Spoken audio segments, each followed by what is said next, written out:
करवावहै तेजस्विनावधीतमस्तु मा विद्विषावहै। ओम शांति शांति शांति।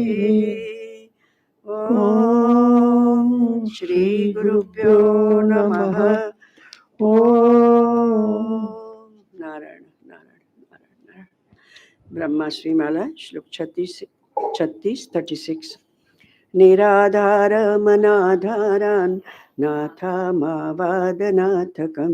सर्वनाथोऽप्यधिष्ठानं मूलं ब्रह्मास्मि धारकं निवेशयोश्च भेदेऽपि ब्रह्मा भेदो हि वास्तवः बिन्दुसिन्धोर्जलेनेव भिन्नं ब्रह्मास्मि निर्द्वयं तापत्रयविहीनोऽहं पुण्यपापप्रहीणकः सर्वचिन्ताविमुक्तोऽहं मुक्तं ब्रह्मास्मि मुक्तिदं निर्गुणो निष्क्रियोऽप्यस्मि निष्कलो निरुपाधिकः निर्विकारोऽपि निरूपः स्वयं ब्रह्मास्मि निष्कलं सति ज्ञाने भवेन्मोक्षः सति सूर्ये दिनं यथा आचार्य कृपयाप्तं तज ज्ञानं ब्रह्मास्मि भावनात् ज्ञानं ब्रह्मास्मि भावनात्। ओम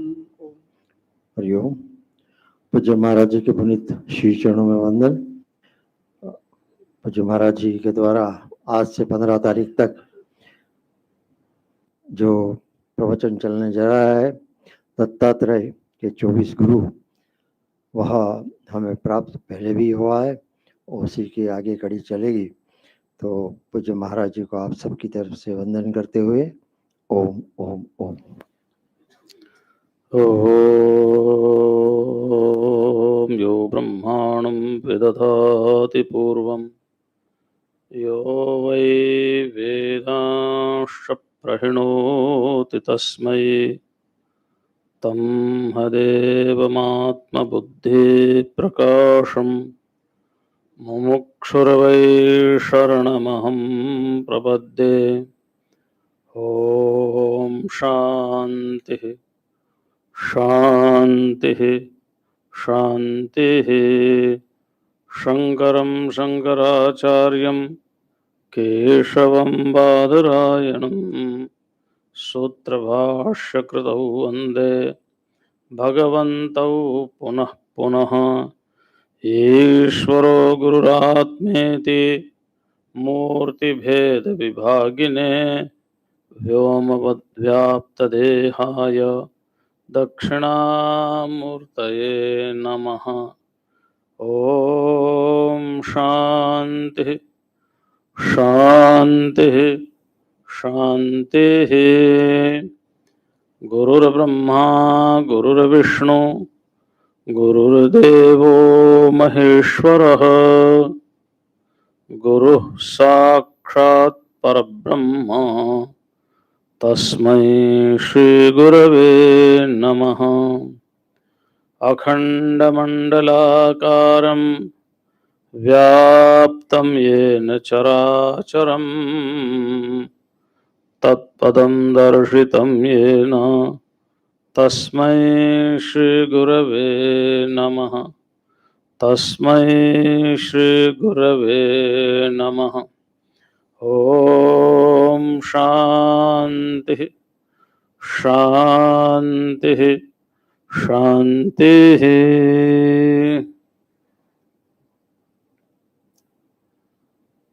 भगवान की असीम अनुकंपा से ये सत्संग लाभ हमें मिलता है और ये सत्संग लाभ तो सनक सनंदन सनातन और सनत कुमार की तरह से कोई वक्ता होता है तो कोई श्रोता होता है। भगवान अब जिसको जहां बैठा देता है सत्संग में वहीं बैठ कर के आनंद लेना चाहिए, क्योंकि आत्म कल्याण के लिए है, आत्म बोध के लिए है।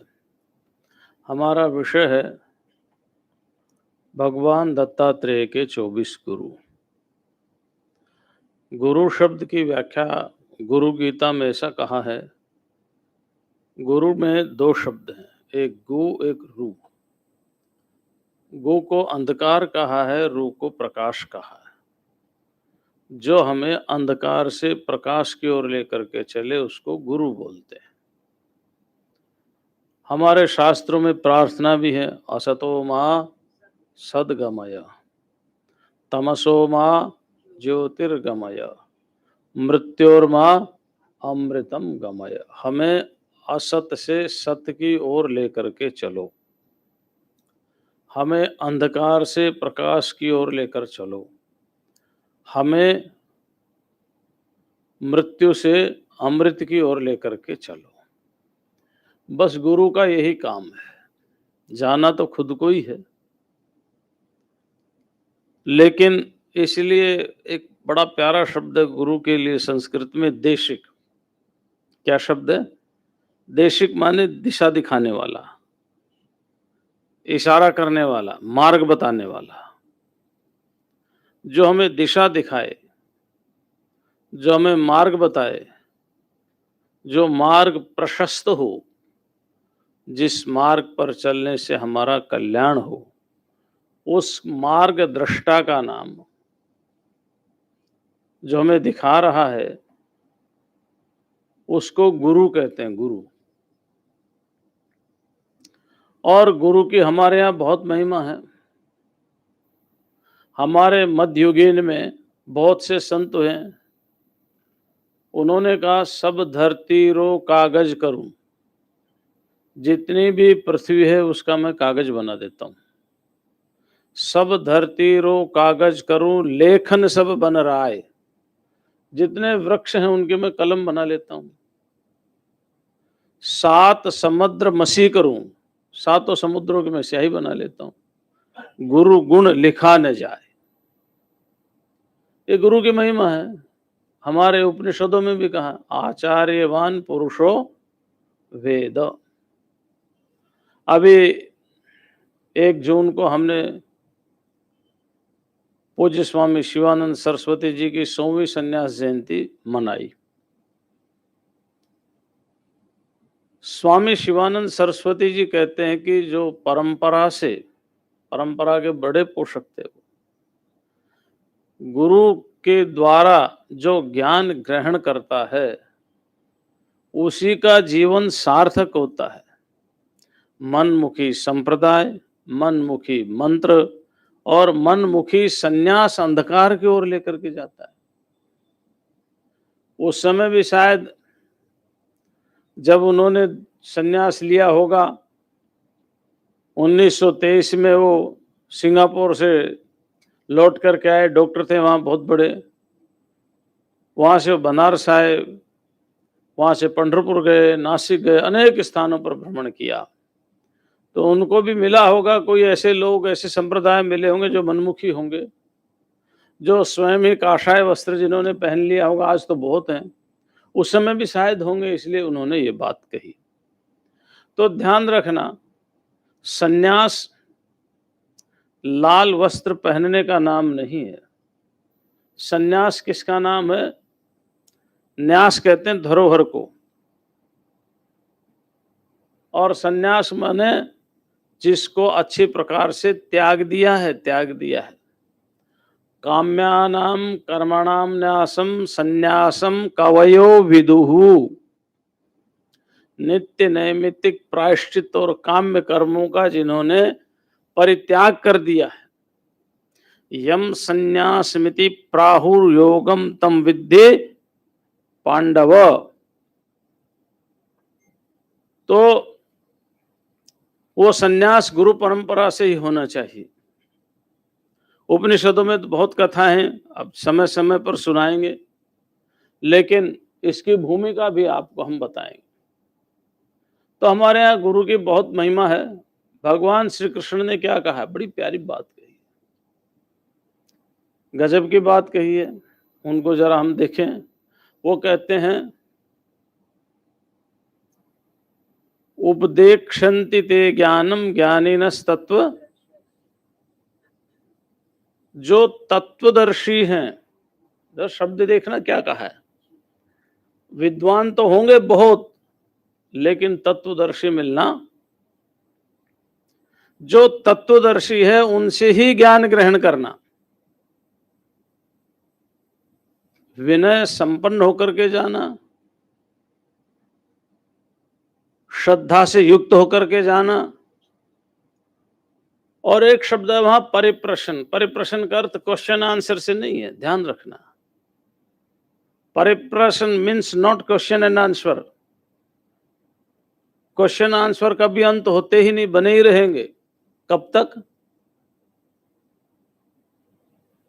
जब तक परावर का हम दर्शन नहीं कर लेते। विद्यते हृदय ग्रंथिश छिद्यन्ते सर्व संशयाः क्षीयन्ते चास्य कर्माणि तस्मिन् दृष्टे।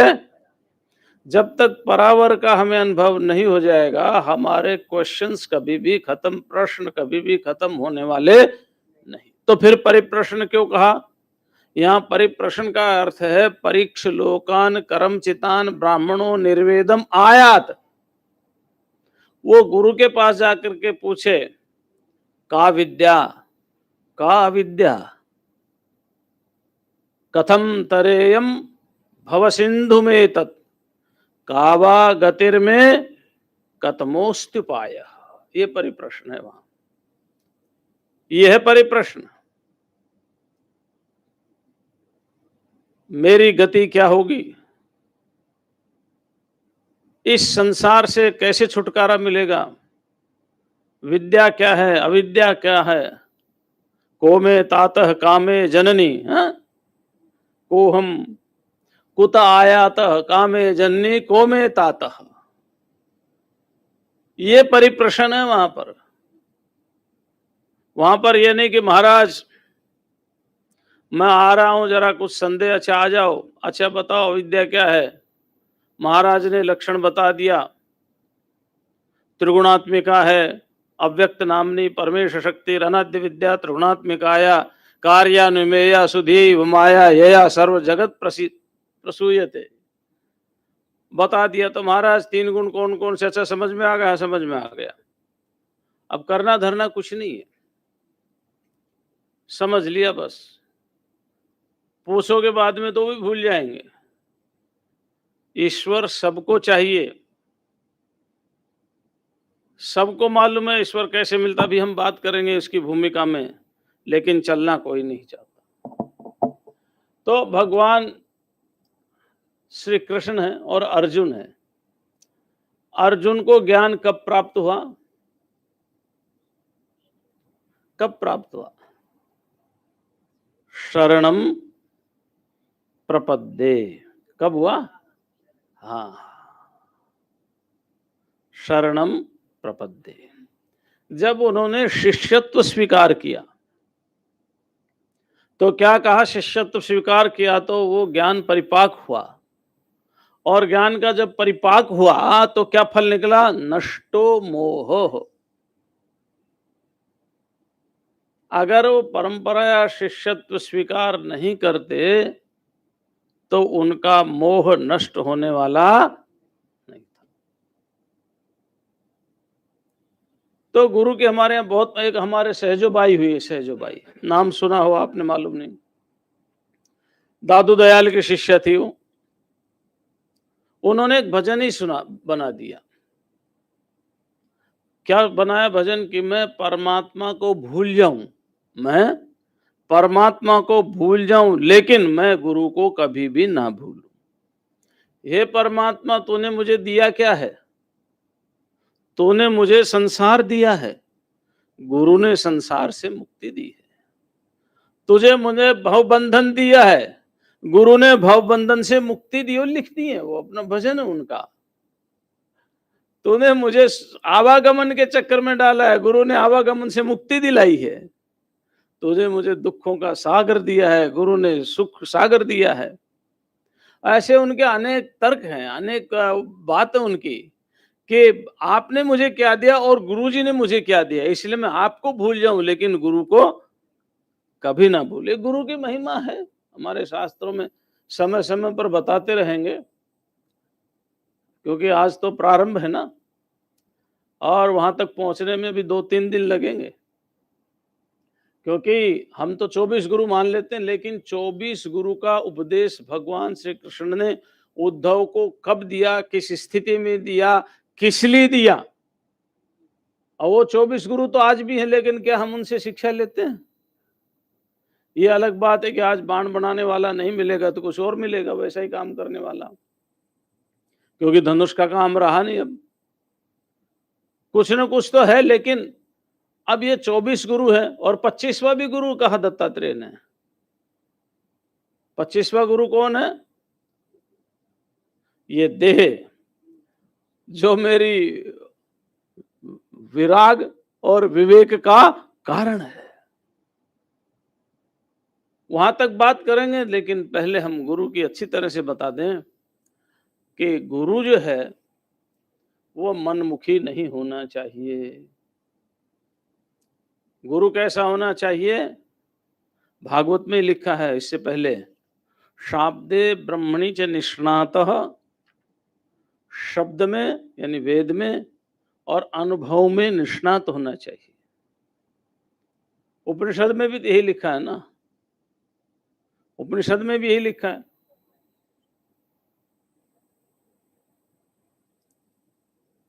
कि शब्द में और अनुभव में वो कुशल होना चाहिए। बहुत सी बार शब्द में कुशल होते, अनुभव में नहीं होता। श्रोत्रिय भी हो और ब्रह्मनिष्ठ भी हो, लेकिन वहां श्रोत्रिय और ब्रह्मनिष्ठ के पास जाकर के क्या करें हम? परिप्रश्न क्या है? तद विज्ञानार्थम गुरुमेवाभिगच्छेत। इस बात पर जोर देना, तद विज्ञानार्थम, उसके जानने के लिए ही गुरुम अभिगच्छेत। अभिगच्छेत जाए, कहीं तो जाए जानने के लिए तत्व को। कहां जाए? गुरुम अभिगच्छेत, गुरु के पास जाए। किस लिए गुरु के पास जाए? विज्ञानार्थम गुरुम अभिगच्छेत, जानने के लिए गुरु के पास जाए। तो क्या जानने के लिए गुरु के पास जाए? तद विज्ञानार्थम, उस तत्व को जानने के लिए ही गुरु के पास जाए। दूसरी बातें भूल जाए, तो फिर जीवन में गुरु का महत्व है। और नहीं तो काना बातें कुर, तू चेला मैं गुरु, रुपये पैसे धर और डूब चाहे तर। यही हो रहा है, गुरुडम, गुरुइज्म हो रहा है। और जैसे विदेशी कंपनियां आई थी, जैसे एमवे कंपनी है, वो अपना विस्तार किसी करती है? एक एजेंट बनाती, उसको कहते तुम 2 एजेंट बनाओ, वो 2 एजेंट को कहता तुम 2 एक बनाओ, वो कहता तुम एक बनाओ, और कंपनी का बढ़िया काम चल रहा है। ऐसे ये गुरुडम वाले हैं, ये भी एजेंट बनाते हैं, फिर उनको कहते तुम ऐसा करो, तुम्हें ये मिलेगा, तुम ऐसा करो। वो प्रलोभन देते हैं अदृश्य का, ये प्रलोभन देते हैं दृश्य का, तुम्हारे अकाउंट में इतना पैसा आएगा। वो कहते हैं तुम्हें ये लोग मिलेगा, वो लोग मिलेगा। और एक एजेंट की तरह से बहुत बड़ा नेटवर्क इन गुरुडम वालों ने चला रखा है। थोता चना बाजे घना, होता कुछ नहीं है। हाँ, होता कुछ नहीं है। इसलिए परंपरा का विशेष महत्व है, परंपरा का विशेष महत्व है। तो मनमुखी संप्रदाय, मनमुखी गुरु से कुछ भी प्राप्त होने वाला नहीं है। तो शास्त्र में गुरु की महिमा बहुत है। एक गुरु गीता पुस्तक है, मैंने तो पढ़ी नहीं, आप लोगों ने तो पढ़ रखी है, प्रवचन भी सुन रखा है। वहां एक श्लोक आता है, बड़ा प्यारा श्लोक है। वो कहते हैं गुरुवस्तु बहवः सन्ति, बहुत गुरु संसार में, कम नहीं है, कम नहीं, बहुत गुरु है। चींटी की तरह रेंगते हुए गुरु हैं, हर आदमी तो गुरु है। गुरुवस्तु बहवः सन्ति शिष्य वित्तापहार कहा। शिष्य के वित्त माने धन, धन को हरण करने वाले बहुत गुरु हैं। अब टीवी में देखो ना, अब गौशाला के नाम से दो, आश्रम के नाम से दो, विद्यार्थियों के नाम से दो, अन्न भंडार के नाम से दो, इसके नाम से दो, उसके। अरे भगवान का आश्रय लेकर के बैठ जाओ, अपने आप आएगा, नहीं आएगा तो तुम भी भूखे मरवाने वाले को भूखे रखो। भैया के घर कोई मेहमान चला गया, मेहमान ने कहा मैं कहाँ आराम करूं, बोले मैं भी उल्टा लटक रहा हूं, तू भी उल्टा लटक। अरे भगवान का आश्रय तो लेकर के देखो, क्यों भिखारी बन रहे हो? ये जो काम है ना, ये प्रवृत्तियों का, ये गृहस्थ का काम है, सन्यासी का काम प्रवृत्ति का नहीं है। सन्यासी का काम निवृत्ति का है, और निवृत्ति रखते हुए प्रवृत्ति वालों को सत्प्रेरणा देते हुए उनके द्वारा प्रवृत्ति कराए। लेकिन काल है, कुछ कह नहीं सकते। फिर भी शिष्य के धन को हरण करने वाले तो बहुत गुरु हैं। गुरवः केचन संति, लेकिन कोई कोई गुरु होते हैं बिरला, कोई कोई। शिष्य चित्तापहारकाः, जो शिष्य के अज्ञान का हरण करने वाले हैं, वो कोई कोई होते हैं। तो हमें सावधान रहना, पानी पीजिए छान कर और गुरु कीजिए। हाँ, लेकिन कैसे पता चले हम भगवान के प्रति समर्पित हो जाएं। भगवान अपने आप व्यवस्था करेंगे गुरु की, आपको करने की आवश्यकता नहीं है। आप तो सच्चे श्रद्धा से समर्पण कर दो परमात्मा के प्रति, और फिर उनसे प्रार्थना करो हमें कोई मार्गदर्शता चाहिए, वो आपकी व्यवस्था करेंगे। हम ढूंढने जाएंगे तो हमारे अंदर कई दोष होते हैं। लोभ का एक दोष होता है, शायद कोई प्रलोभन दे दे कि आप ऐसे करोगे तो सिद्धि मिल जाएंगी, दूसरे की मन की बात को जान लोगे, आप इससे भूत को काबू में कर लोगे। पता नहीं होते या नहीं होते, मुझे मालूम नहीं। भागवत के महात्म तो भूत से ही शुरू होता है, और शिव पुराण का महात्म भी भूत से ही शुरू होता है ना। खैर, ऐसा करोगे तो ये हो जाएगा, अब हम प्रलोभन में फंस जाते हैं। होता नहीं होता अलग बात है। तो इसलिए हमें, हमारे अंदर कई दोष होते हैं, क्योंकि हमारी बुद्धि अल्प है, हमारी समझ अल्प है, और परमात्मा निर्दोष है। इसलिए परमात्मा के प्रति समर्पित हो जाओ, अपने आप व्यवस्था करेंगे। और ये भागवत में तो सारी व्यवस्था गुरु की परमात्मा ने की। अच्छा, ईमानदारी से बताओ, ध्रुव जो थे वो गुरु के पास गए थे, गुरु ध्रुव के पास पहुंचे थे? ईमानदारी से बताओ। अभी ये जो हम प्रसंग सुन रहे हैं, वसुदेव जी गुरु जी के पास गए थे या गुरु जी वसुदेव के पास आए हैं?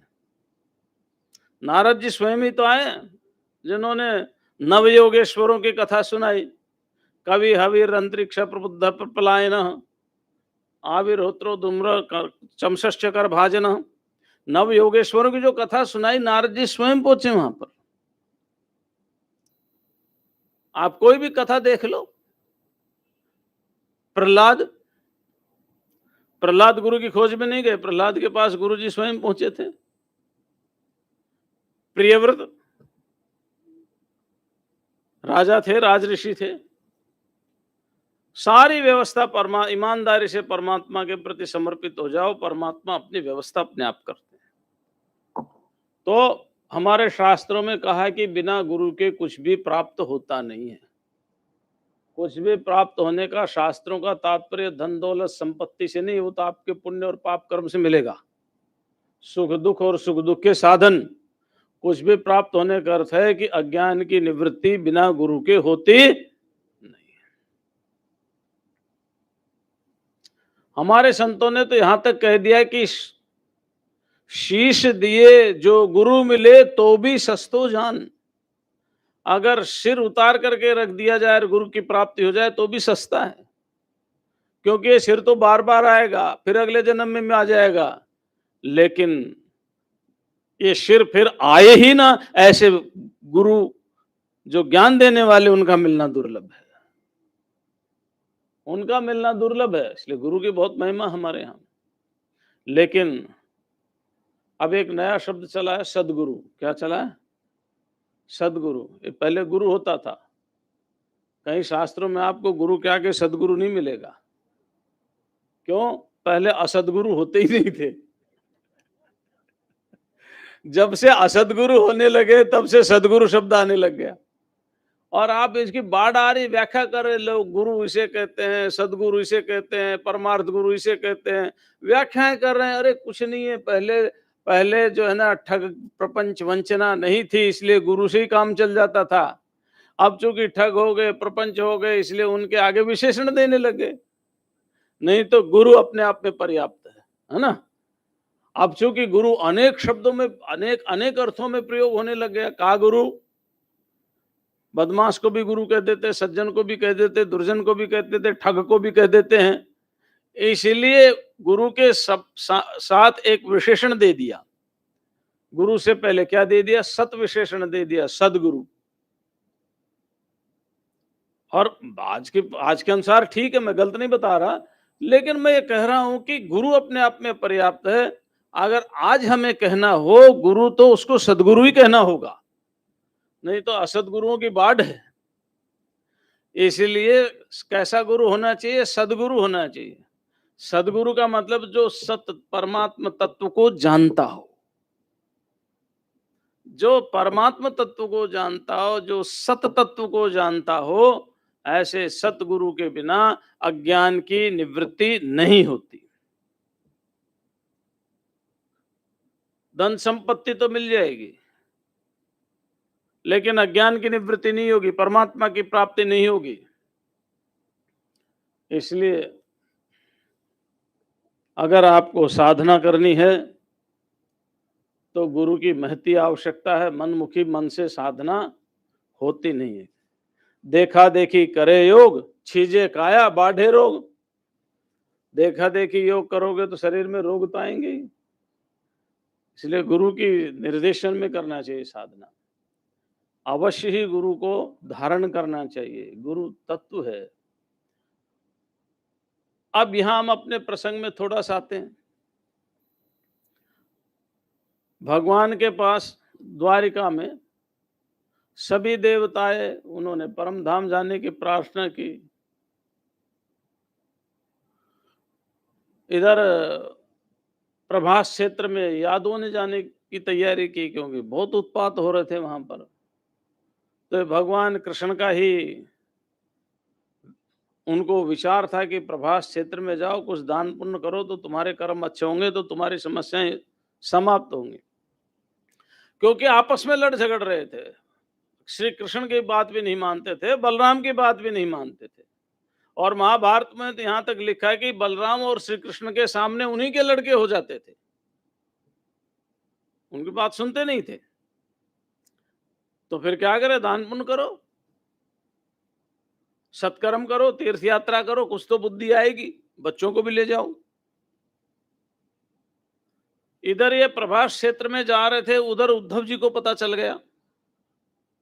उद्धव जी भगवान श्री कृष्ण के पास पहुंचे एकांत में, जब वो अकेले बैठे थे, और जाकर के निवेदन किया कि मैं आपके बिना नहीं रह सकता, मुझे भी अपने साथ ले चलो। यद्यपि मैं आपकी माया से नहीं घबराता, क्योंकि मैं आपके साथ खेला हूं, आपके पहने हुए कपड़े पहने, आपकी पहनी हुई माला पहनी है, आपकी माया मेरा क्या करेगी, लेकिन मैं आपके वियोग को सहन नहीं कर पाऊंगा। अब ये देखो, एक बात है जो भगवान उद्धव के मन से हटाना चाहता है। क्या भगवान कहना चाहते हैं? नहीं तो मेरे किसी से संयोग होता है, न मेरा किसी से वियोग होता है। अरे जो तुम्हारा स्वरूप है वही मेरा स्वरूप है। संयोग और वियोग द्वैत में है, और द्वैत की निवृत्ति होना परम आवश्यक है। द्वैत की निवृत्ति होना परम आवश्यक है। तो भगवान उनको उपदेश दे रहे हैं। थोड़ा श्लोक बढ़िया है, एक दो की व्याख्या कर देते हैं, तो चलते रहेंगे। 24 गुरु हैं, और ये तो अपने हाथ में व्याख्या कम ज्यादा करना, तो है ना। हाँ, और रामायण की कथा कितनी, आदौ राम तपो वनादिगमनम हत्वा मृगम, एक ही तो श्लोक में है, और उसकी 9 दिन की भी कथा होती है। और रामायण सतकोटि अपारा, अनंत कथा करते रहो। भगवान के गुण कभी समाप्त होने वाले नहीं है। हमारे लाखों जीवन समाप्त हो जाएंगे, लेकिन एक बात भी धारण कर लिया तो आनंद आ जाएगा। भगवान कहने लगे, उद्धव बात तो तुम्हारी ठीक है। ब्राह्मण ने कुल को शाप दे दिया। ब्राह्मण के श्राप से कुल का नाश होना निश्चित है, और 7 दिन के अंदर अंदर ये नगरी समुद्र में विलीन हो जाएगी। फिर कहते हैं यर्रेवायम मया त्यक्तो लोकोयम नष्ट मंगलः, जैसी मैं पृथ्वी को छोड़ करके जाऊंगा ये संसार अमंगल हो जाएगा। इसलिए हम क्या कहते हैं, मंगलम भगवान मंगलम, हाँ, मंगलम गरुड़ध्वज, मंगलम भगवान शंभु, मंगलम वृषभध्वज, मंगलम पार्वती नाथो मंगलायतनो हर, मंगलम भगवान विष्णु, मंगलम गरुड़ध्वज। कहते हैं ना, तो मंगल तो भगवान ही है, बाकी भगवान के छोड़ करके सारे के सारे अमंगल है। तो ये लोक अमंगल हो जाएगा, यानी इसमें अनेक प्रकार के उत्पात आ जाएंगे। भविष्यत कचिरात साधो कलिनापि निराकृता। अब इस कलयुग में ज्यादातर अधर्म का आचरण करने वाले होंगे। व्याख्या अपने आप कर लेना, क्योंकि आजकल तो अधर्म की व्याख्या चल रही। टीवी देखो तो, समाचार पत्र देखो तो, कुछ भी देखो तो, है ना। फिर क्या लिखते हैं, न वस्तव्यम त्वया एव इह मया त्यक्ते महीतले।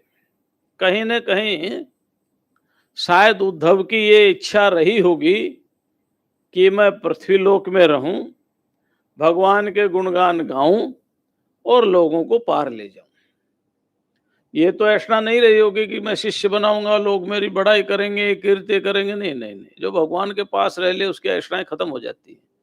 उनकी एक सद्भावना रही होगी कि लोगों का उद्धार हो, लोगों का कल्याण हो। इसलिए भगवान कहते हैं कि मेरे जाने के बाद आपको यहां पर नहीं रहना चाहिए, कलयुग आ जाएगा।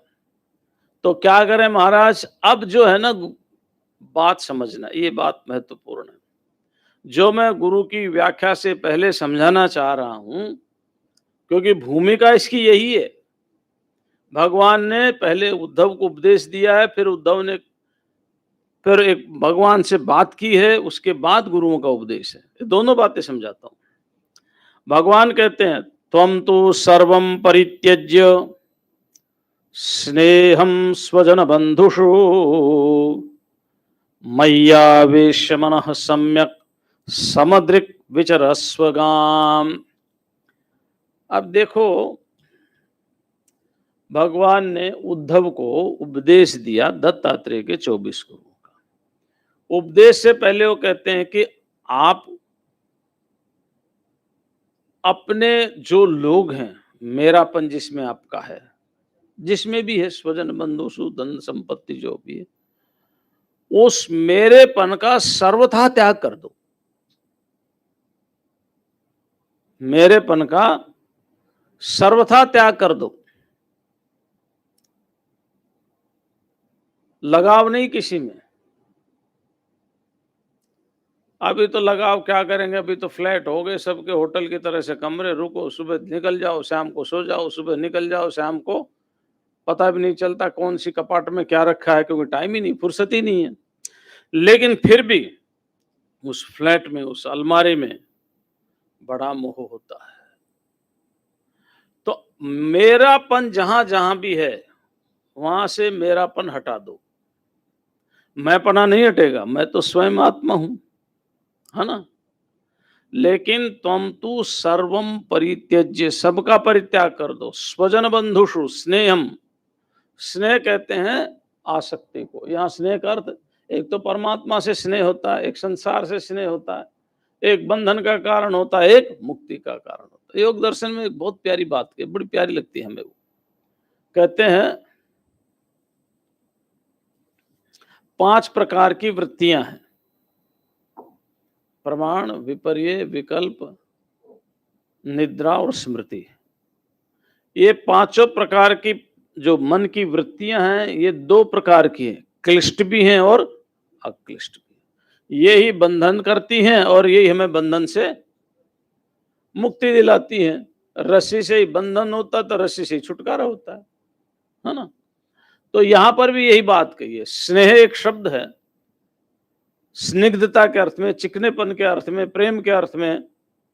अगर परमात्मा से हो जाता है तो मुक्ति का मार्ग प्रशस्त हो जाता है, और संसार से हो जाता आवागमन का मार्ग खुल जाता है। तो स्वजन बंधुषु, देखिए स्वजन, अपने लोग, बड़ी प्यारी बात। हम किसी दूसरे से मोह नहीं करते, रोड पर कितने एक्सीडेंट होते हम नहीं रुकते, लेकिन अपना जब कोई पता चलेगा तो हाँ, तो हमें आसक्ति अपने, जिनको मैंने अपना मान लिया उसमें है, तो अनासक्त कहां से होना है? उसी से ही होना है, उसी से ही होना है। तो जिसको मैंने अपना मान लिया, जिसमें मेरा अपनापन आ गया, मेरापन आ गया, हे उद्धव, सबसे पहले तुम वहां से अपनेपन का त्याग कर दो। फिर महाराज त्याग करना तो बहुत मुश्किल है, मन है कहीं ना कहीं तो लगाना पड़ेगा, है ना। कहाँ लगाए इसको? अब हमसे लोग पूछते महाराज मुक्ति में कोई दूसरा ही नहीं होता तो मन कैसे लगेगा? अब उनको क्या बताएं, मनवा होता ही नहीं, लगने की दूसरी कोई चीज होती ही नहीं। फिर पूछते तो अकेला क्या करता है? क्योंकि वो कल्पना कर नहीं सकते, साधना की नहीं, भजन की नहीं, उनको तो प्रपंच चाहिए। मुक्ति में भी हाँ प्रपंच चाहिए, और इसलिए जो मुक्ति में प्रपंच को पैदा करते हैं उनके यहाँ भीड़ मिलती है। तो फिर क्या कहा? मैया वेश्य मनः सम्यक। सम्यक माने अच्छी प्रकार से, मनः मई आवेश्य, मेरे में अपने मन को आवेशित कर दो। यानी मन में भगवान का आवेश, जैसे किसी भूत का आवेश होता ना ऐसे ही मन में भगवान का आवेश, मन के अंदर भगवान को प्रवेश कर दो। और समदृक्, समदृष्टि रखो। विचरस्वगाम, पृथ्वी पर विचरण करो। अब ये असंभव नहीं है, भगवान श्री कृष्ण के समय संभव था, आज संभव नहीं। क्यों? आज सब जगह पक्के रोड है, कोई ना कोई एक्सीडेंट करके चला जाएगा, है? आज सब जगह पक्के रोड हैं, कच्चे रास्ते रहे नहीं, कोई न कोई एक्सीडेंट करके चला जाएगा। इसलिए आज अगर विचरण भी करना हो तो आज के हिसाब से विचरण करना चाहिए, आज के हिसाब से ही विचरण करना चाहिए, पहले के हिसाब से नहीं। अभी हमारे जैन साधु अब भी विचरण करते हैं, लेकिन उनको कितनी समस्याएं आती है, कहीं पीट दिए जाते हैं, कहीं कुछ कर दिया जाता है, कहीं कुछ कर दिया जाता है, समस्याएं बहुत आती है। तो पृथ्वी पर विचरण करो। यदिदम मनसा वाचा चक्षुर्भ्याम श्रवणादिभि नश्वरम गृह्यमाणम च विद्धि माया मनोमयम।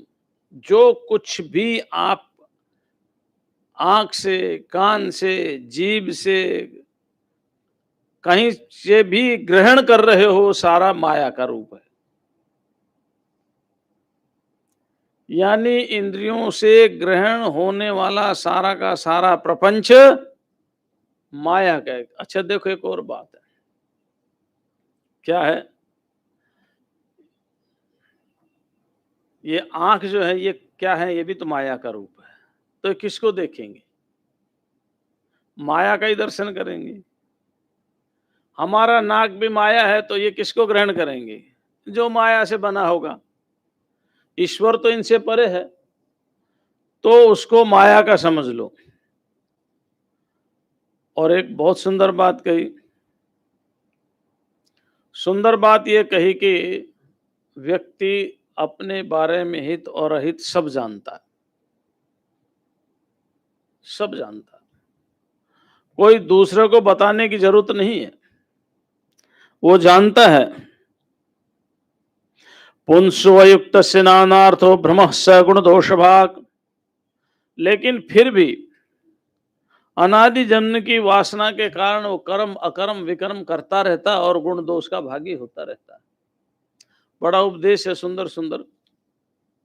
अंत में उद्धव जी ने कहा महाराज एक बात बताएं, आप जो उपदेश कर रहे हो ना ये बड़ा कठिन है, दुष्कर त्यागोयम दुष्करो भूमन। हे भगवान, ये जो सन्यास है, जो त्याग है, जो सन्यास है, ये बड़ा कठिन है। कामानाम विषयात्म भी, क्योंकि मनुष्य तो जिंदगी भर विषयों में ही आसक्त रहा है।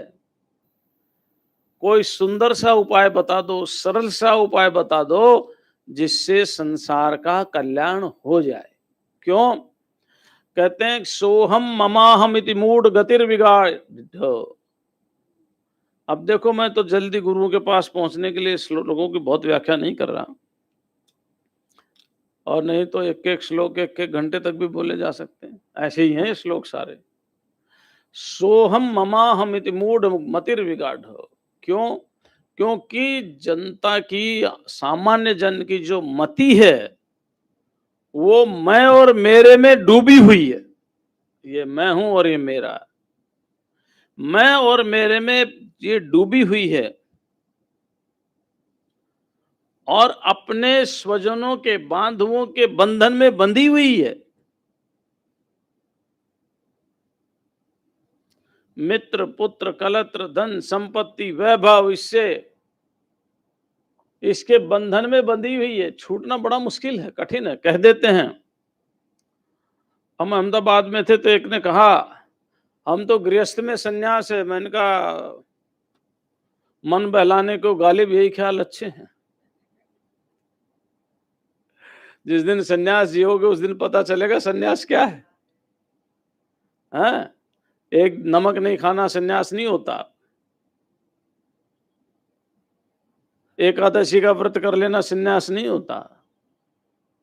सन्यास तो अपने मन से सर्व वस्तुओं के परित्याग का नाम है। मैं और मेरे के परित्याग का नाम है। हाँ, लेकिन ठीक है, मन बहलाने के लिए ठीक, हम भी सन्यासी हैं। ठीक है, तुम भी सन्यासी रहो, आज नहीं तो कल बन ही जाओगे। ऐसे हम भगवान से प्रार्थना करते हैं ताकि आवागमन छूट जाए। तो बहुत मुश्किल है, बड़ा कठिन है। हम सोचते हैं कि हम भी ऐसे हैं, हम भी ऐसे हैं। हम एक सन्यासी का जीवन जी करके देखो। एक साधु भिक्षा लेके चलता है, उसको भी नदी के जल से धो देता है। और जब ऋषिकेश में भी पैदल जाना होता था हरिद्वार से, गंगोत्री की तो बात ही छोड़ो, बड़ा दुरूह रास्ता था। एक एक महीने की, दो दो महीने की सूखी रोटी लेकर के जाते थे, उनको पानी में भिगो भिगो के खाते थे। हम सन्यासी हैं कहना ठीक है, सन्यासी का जीवन जीना बहुत दुर्लभ है। और कोई शिकायत नहीं, कोई दिखावा नहीं, किसी को कहना नहीं कि भाई हम देखो ये सूखी रोटी खा के जीवन जी रहे, नहीं। जाही विधि राखे राम, ताही विधि रही। तो ये कठिन है। उद्धव जी कह रहे हैं, ये मैं नहीं कह रहा, उद्धव जी कह रहे हैं, ये बहुत कठिन है मैं और मेरे से छूटना। इसलिए मैं आपसे निवेदन करता हूं, उद्धव जी कह रहे हैं, मैं आपसे निवेदन करता हूं, ये जो आप सन्यास की बात कर रहे हैं ना, ये सन्यास की बात दुष्कर है, ये समझ में आने वाली नहीं है, लोग इस पर चलने वाले भी नहीं है। इसलिए कोई सहज सरल ऐसा कोई मार्ग बता दो जिससे लोग उस मार्ग पर चल करके आप तक पहुंच जाएं। क्योंकि आप सत्य स्वरूप हैं, आप किसी के द्वारा देखे नहीं जा सकते। हमारा आत्मा कौन देखेगा? हम ही देखते हैं। अच्छा, एक बात बताओ ईमानदारी से, क्या हम अपने आत्मा को देखते हैं? नहीं, नहीं देख पाते। क्या हम अपने आत्मा को जानते? नहीं जान पाते।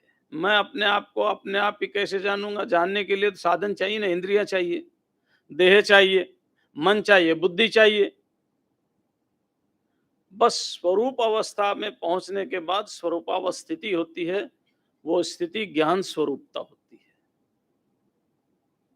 और फिर आप तो साक्षात परमात्मा, आप तो प्रकाशवान हैं, आपके प्रकाश से सब कुछ प्रकाशित है।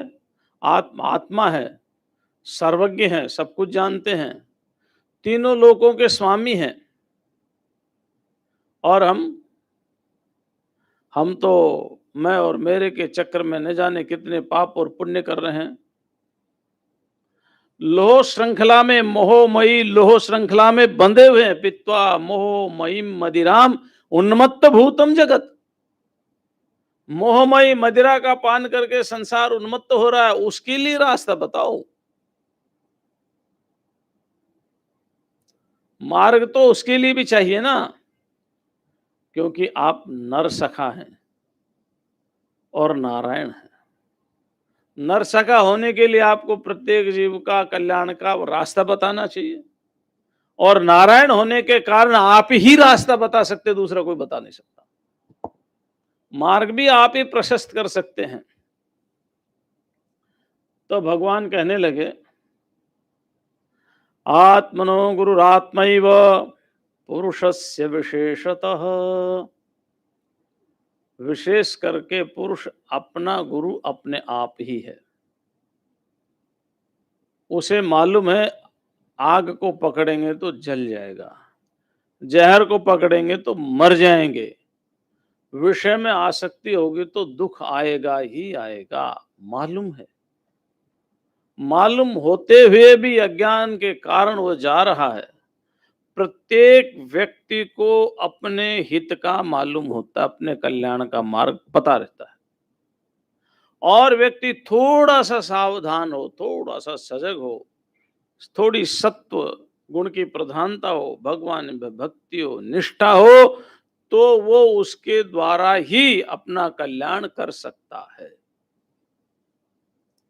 सबसे तो इसलिए हम स्वयं अपने हित को जानते हैं। अरे हम तो छोड़ो, पशु भी जानते हैं। भगवान भाष्यकार ने तो लिखा कि कोई डंडा लेकर के दौड़ रहा हो तो पशु समझ जाता है कि मेरे को मारेगा, उल्टा होकर के दौड़ता है।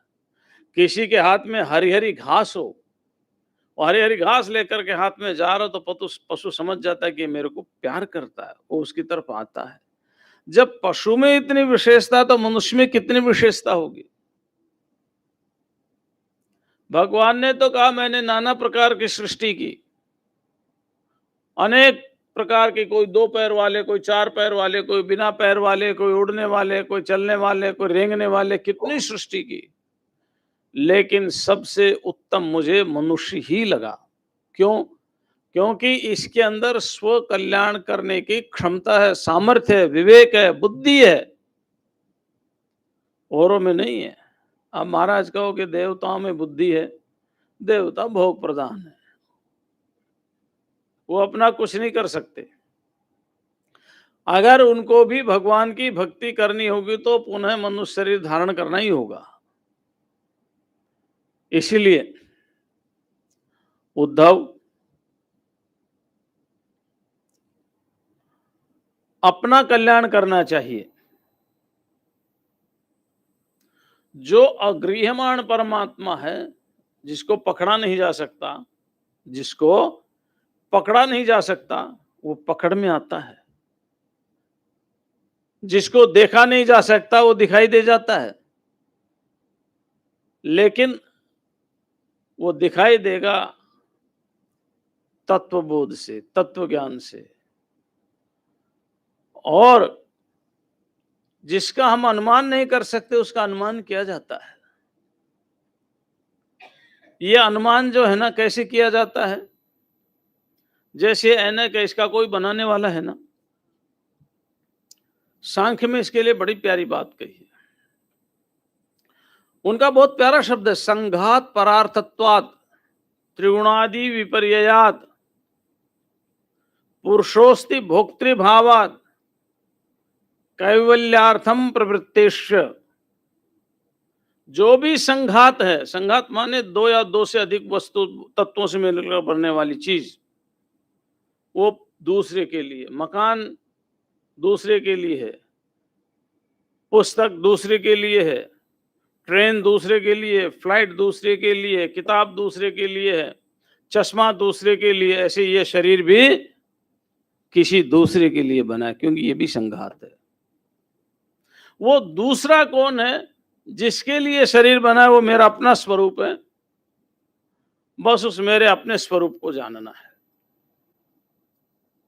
अब भगवान कहते हैं मैं तुम्हें एक प्राचीन इतिहास सुनाता हूं। क्या सुनाता हूं? अभी देखो, एक बात है, भगवान कह भी सकते थे मैं तुम्हें ज्ञान देता हूं, लेकिन श्रुति का आदेश है, इति शुश्रूमधीराणाम ये नस्तद्व्यचक्षिरे। ये जो ज्ञान की तो परंपरा है, क्या है? परंपरा है। अनादि निधन वेद,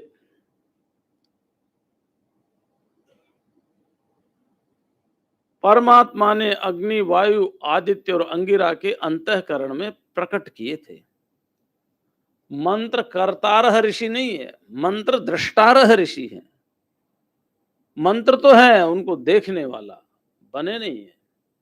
ज्ञान पैदा नहीं होता, ज्ञान तो पहले से ही विद्यमान है, लेकिन वो पहले से ही विद्यमान ज्ञान, ज्ञान स्वरूप परमात्मा ही है वो। लेकिन वो परमात्मा का ज्ञान परमात्मा ही किसी पवित्र अंतःकरण वाले हृदय में प्रकट करता है। इसलिए हमारे यहाँ ज्ञान की परंपरा है। ऐसा नहीं कि चलो मैं ये आज तक किसी ने भी ये बात नहीं कही, ये पहली बार मैं ही कह रहा हूं। पता नहीं आपसे पहले लाखों आदमियों ने कह चुके होंगे ये बात, कितने जन्मों से कह रहे होंगे, इस युग में नहीं तो उससे पहले युग में। कोई नई बात नहीं होती। ये पृथ्वी है, इस पृथ्वी पर एक भी स्थान ऐसा नहीं है जहां किसी ने जन्म ना लिया हो अथवा जहां किसी की मृत्यु। अनादि परंपरा है। आज ये मुंबई महानगर ऐसे पहले गांव था छोटा सा। कलकत्ता 3 गांवों को मिलाकर के अंग्रेजों ने बनाया था। आने वाले समुद्र की एक लहर आई तो मुंबई क्या, पता नहीं क्या क्या ध्वस्त हो जाता है, बदलता रहता है। अब कितनों ने जन्म लिया, कितने यहां मरे हैं। आने वाले 5 लाख साल, 10 लाख साल में हम कहेंगे कि यहां तो किसी का जन्म नहीं हुआ। ऐसे ही पता नहीं जो आप कह रहे हो कि मेरा अपना विचार है, कितने लोगों ने विचार प्रकट किए होंगे। लेकिन हमारे ज्ञान की परंपरा ही भगवान कृष्ण की विशेषता है। वो कहते हैं अत्रापि उदाहरंतिम इतिहासम पुरातनम। लोग एक पुराना इतिहास सुनाते हुए, मैं तो उसमें सुना देता हूं। क्या है प्राचीन इतिहास, इसकी चर्चा कल करेंगे। आज इतना ही। ओम शांति शांति शांति।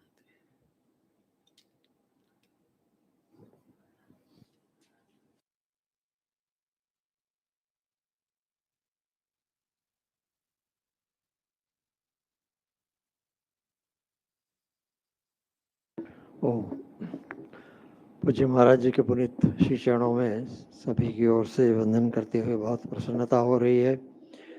जब भी महाराज जी पधारते हैं तो एक नई ऊर्जा, एक नई दिशा और एक नया ज्ञान, जो ज्ञान महाराज जी ने तो बता ही दिया कि जो है वही आपके सामने आ रहा है। फिर भी जो हमारे में जो अविद्या या जो अज्ञान है उसको पूर्ति करने के लिए ऐसे संत हमारे बीच में आते हैं। महाराज जी साल में 24 संत हमारे वहाँ बीच में कम से कम स्वाध्याय प्रवचन में आते हुए, तो वो संत समझे तो हम 24 गुरु हमारे बीच में संत के रूप में पधारते हैं। तो यह प्रेमपुरी का सौभाग्य है और ऐसे संत आके हमें नई ऊर्जा देते हैं और ऐसा सुंदर विषय लेकर हमारे साथ हम चलेंगे 15 जून तक। और उसमें जो भी आनंद होगा वो अद्भुत होगा।